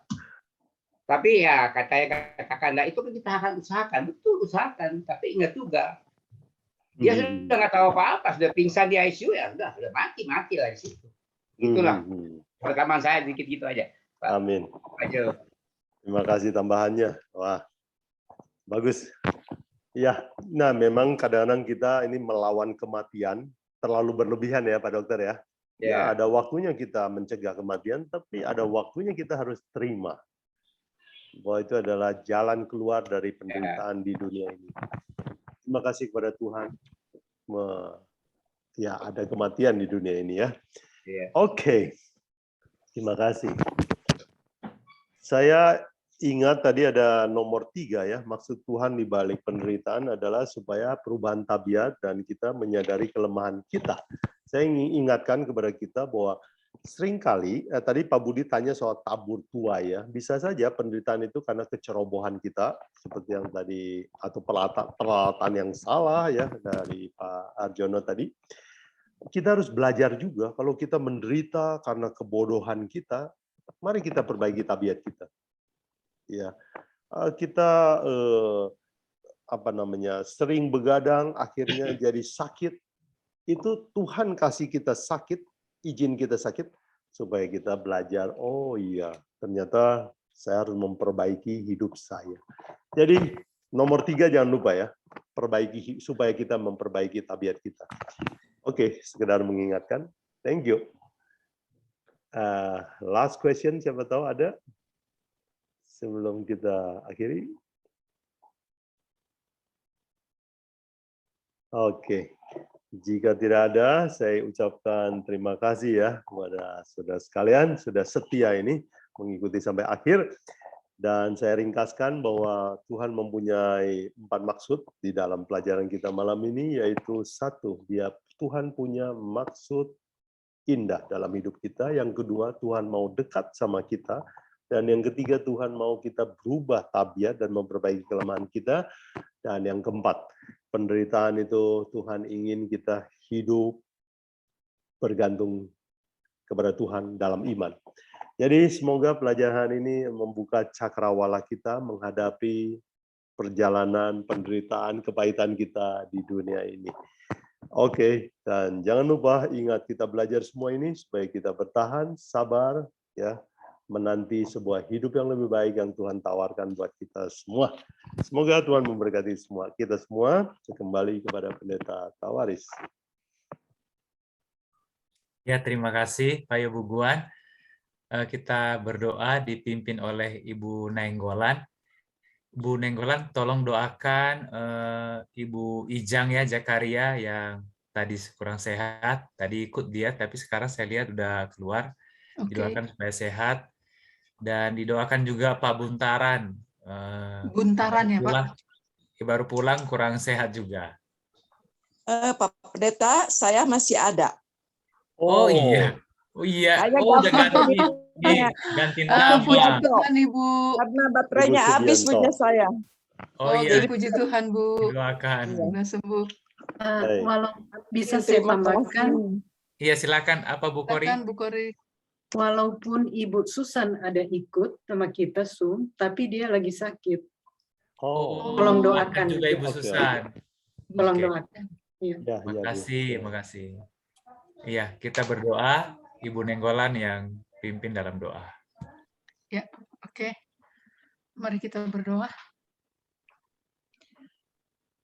Tuhan Bapa kami yang baik, Bapa kami yang maha segalanya, Bapa kami yang setia, Bapa sumber dari segala kebutuhan kami, dan yang memberi hikmat kepada kami ketika kami meminta.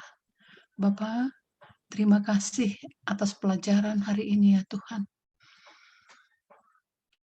Kami tahu Bapa bahwa dunia tempat kami tinggal bukanlah dunia kesenangan seperti yang Tuhan akan berikan kepada kami kelak di rumah-Mu ya Bapa.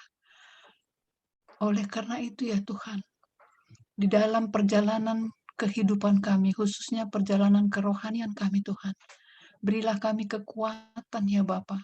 Beri kami satu pikiran yang senantiasa Bapa meminta penyertaan-Mu di dalam segala perjalanan kami ya Tuhan, sehingga apapun yang kami alami ya Bapa, boleh tetap membawa kami lebih dekat kepadamu. Terima kasih Bapa atas janji setia-Mu. Karena dengan demikian Tuhan, kami memiliki harapan yang senantiasa hidup. Terima kasih Bapa, karena Tuhan memberikan hikmat kepada Bapak Yobu Guan Tuhan, untuk menuntun kami dan mengumpulkan kami di dalam Zoom ini ya Bapa, untuk belajar bersama-sama ya Tuhan mengenai firman kebenaran-Mu. Tuhan Bapa yang baik, sebagaimana Tuhan telah memberkati Pak Yobu Guan, biarlah Tuhan memberikan berkat yang sama juga kepada kami semua Tuhan, untuk mengerti jalan-jalan-Mu, mengerti rencana-rencana-Mu, mengerti Tuhan apapun yang Tuhan berikan kepada kami semuanya untuk kebaikan kami Bapa. Tuhan Bapa yang baik, biarlah Tuhan semua rancangan damai sejahtera yang Tuhan sudah siapkan buat kami, curahkanlah itu Tuhan, sehingga kami ya Bapa tidak pernah berkekurangan. Terpujilah Engkau ya Bapa, di dalam nama anak-Mu Yesus Tuhan, yang sudah memperkenalkan terang-Mu yang sungguh luar biasa itu, yang sudah menyampaikan kepada kami kasih-Mu yang di luar pemahaman manusia. Tapi dengan itulah Tuhan, kami boleh berbahagia karena kami punya pengharapan yang hidup. Bapa, kami berdoa untuk Ibu Susan yang kurang sehat ya Tuhan. Tuhan, Bapa yang baik, demikian juga kami berdoa untuk Pak Buntaran. Kalau memang Tuhan kekurang sehat ini karena Ibu dan Bapak kami ini Tuhan lalai menjaga kesehatan, biarlah Tuhan beri hikmat juga ya Bapak, bagaimana mereka harus memelihara tubuh. Dan kami juga yang hadir yang ada di sini, kami boleh memelihara hati, jiwa, dan pikiran kami, tubuh kami sebagai bait-Mu ya Tuhan. Kalau ini penyakit yang Tuhan berikan atas izin-Mu ya Bapa, biarlah Tuhan juga memberikan hikmat ya Bapa, supaya mereka bisa menerima itu karena mereka mau belajar sesuatu daripada-Mu. Seperti apa yang baru kami dengar ya Tuhan. Bapa yang baik, ada banyak kebutuhan kami, banyak permintaan kami Tuhan. Tapi Tuhan tahu apa kebutuhan kami. Biarlah Tuhan, lebih daripada yang kami minta, kami yakin dan percaya Tuhan akan curahkan dan berikan kepada kami pribadi, masing pribadi ya Tuhan. Terpujilah Engkau ya Bapa sekali lagi di dalam nama Tuhan dan Juru Selamat kami yang sudah mati bagi kami demi kehidupan kekal yang akan kami terima daripadamu, dari Juru Selamat kami juga ya Bapa. Dalam nama Yesus Bapa, kami yakin, kami percaya. Meskipun kami orang berdosa ya Bapa, tapi kami tahu Tuhan mengasihi kami. Karena kami juga tahu Tuhan bahwa Tuhan kami datang ke dunia ini untuk orang berdosa, bukan untuk orang-orang yang suci. Terima kasih Bapa, dalam nama Yesus. Sempurnakan doa kami ini ya Bapa. Kami yakin dan percaya Tuhan mendengar dan Tuhan pasti menjawab kami sesuai dengan kehendak-Mu. Inilah doa kami Bapa. Sekali lagi terima kasih. Amin. Amin. Amin. Terima kasih banyak Bu Nenggolan. Terima kasih. Amin.